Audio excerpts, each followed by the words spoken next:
Hey, listen. Want to make bread like this that sounds like this?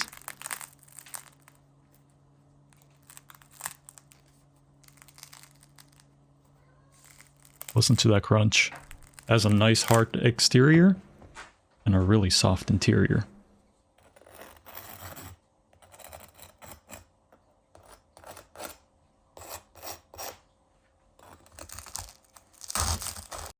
Here's what you'll need. You'll need about 290 grams of warm water, 200 grams of sourdough starter, 400 grams of all-purpose bread flour, and about 50 grams of whole wheat flour, and 12 grams of salt. That's it.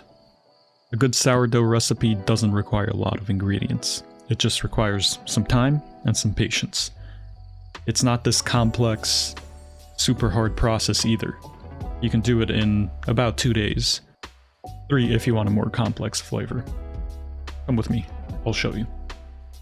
We're gonna measure out about 200 grams of our ripe sourdough starter. What does ripe mean? It means you fed it the day before. Give it a full 8 to 12 hours, and it should be ready to go. We're gonna add that to about 290 grams of lukewarm water, and throw in about 12 grams of salt. And try not to drop your spoon in the bowl like me. Give it a good stir to mix all the starter and salt together, and throw in about 400 grams of all-purpose flour, about 11% protein, and 50 grams of whole wheat flour. The whole wheat's there to give it that nice color. Now we're going to mix that with a spoon, or a paddle mixer if you have that. I bought one and used it in future recipes. I like it. I'll throw the link down in the bio. Now, this is a no-knead recipe, so all we're going to do is, for about 5 minutes, just squeeze and twist, just to get our ingredients incorporated. We don't need to spend time kneading, since the fermentation process does the kneading for us as it rises. We do want to make sure we have a nice wet hand to keep our dough from sticking to us. After you've let it sit for about 30 minutes after finishing that, we're going to do our stretch and fold. So we're going to choose one side, lift it up, stretch, and fold. Rotate the bowl, and do this for all 4 sides. This helps develop gluten strands and strength to the bread. Now, after we're done with that, we're going to let it sit for 30 more minutes.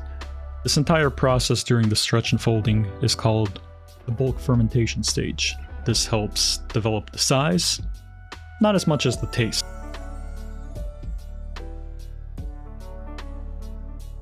After 30 minutes have passed, we do our second stretch and fold. We have one more set after this, but this time we're going to do something a little different. We're going to do 2 stretch and folds for each side. So rotate it 8 times. And then we're going to do a slap and fold. So we're going to lift the dough up, fold it under itself, and do that a couple times. This should help develop a nice tight top so we can have more structure to our bread.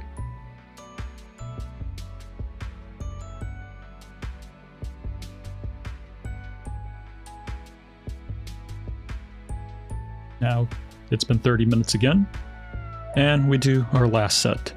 So we're going to lift and stretch and fold. Now this process is going to help us have a nice, strong bread that will rise a lot in the oven when the time comes.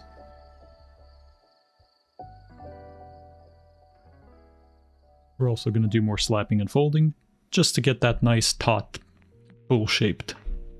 This will help when shaping the bread, and when scoring it.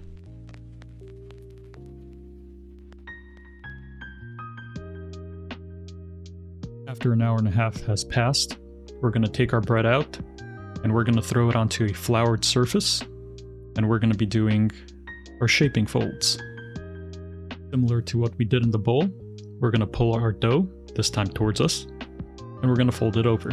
Then we're going to pull out the sides, stretch them out, and fold them on top of each other.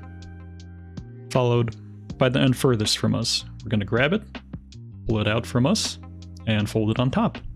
Then we're going to do our corners, grab them, and pinch them towards the center. This is all going to give it more structure and more shape. Now, at the time, I didn't have a Banneton. I did buy a Banneton for my future videos, which I highly recommend as I've already used it. So we're just going to use a bowl with a heavily floured tea towel, cheesecloth, or any tight knit fabric, even an old t-shirt that you don't like. Now we're going to grab the scraper, grab our dough ball, and place it seam side up in the well-floured tea towel. Also, I'd add a little bit more flour just in case. It'll help it from sticking and make your life easier down the line. And we're going to do our corners in. So now we're going to proof it on the counter for about 4 to 6 hours until we poke it and it springs back. Then we're going to throw it in for about 24 hours, 12 hours in the fridge. This will give it that nice sour flavor. I'll see you guys in the morning. It is now the morning, and we've let our dough sit in the fridge overnight. Oh wait, I don't have my apron. Okay, much better. Now we're ready. So I'm gonna finish my coffee. We let this sit overnight. Develop a nice sour flavor, but not too sour, just a little hint of sourness. We don't want it to taste like sauerkraut or anything, you know? I feel like that would be nasty. I mean, if that's your thing, I'm not gonna yuck your yum, but still. That's not what I'm going for. Now, there's not much left to do with our bread, except score it and bake it. And as for scoring, we just need a sharp object. I use this razor blade from Shaving Razor. You can use a knife. Or you can use a lame, which is included in my kit below. Now, when we pull our dough out of the fridge, it's going to be nice and firm, so you'll see that we poke it, and it takes a while to spring back. That's totally fine. Now, we're going to flip this onto parchment paper. I cut mine out with little handles so I can lower it in the Dutch oven without burning my hands. So, the tea towel might stick to our bread, or our dough. We're going to peel that off slowly, dust it with some flour, which will help give it that nice white color when we're scoring it, and help it look prettier.